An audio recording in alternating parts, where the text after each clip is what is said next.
हुन त ग्लोबलाइजेसनको टाइम छ, सबैजना आफ्नो देश छोड्छन्, अर्को देश जान्छन्, अपर्च्युनिटीको खोजी गर्छन् होइन, सबै सामान्य हो। त देशमा सम्झिने हो भने युवा छैन, देशमा बेरोजगारी छ, कल कारखाना ठप्प छ, सबै बिजोग छ। यिनै 4-5 जना टाउके, अझ भनौँ बाहुनहरूकै हालिमुहाली छ होइन।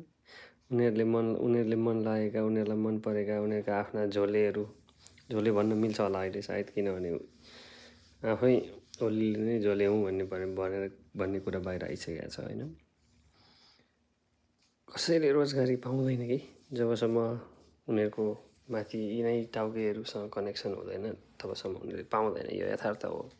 मानिसहरू बरु मर्न परे पनि देश छोडेर अलिकति सुविधा अपर्च्युनिटी भएको अलिक सुविधा सम्पन्न देशहरूको खोजीमा निस्किन्छन्। मान्छेहरू सबैभन्दा गर्न नसक्ने कामहरू गर्छन्, अप्ठ्यारा कामहरू जिम्मा लिन्छन्। हुँदा अफगानिस्तान जस्तो देशहरू, अरू इजरायल, कता यो जहाँ ज्यानको जोखिम छ त्यहाँ पनि मान्छेहरू जान्छन्।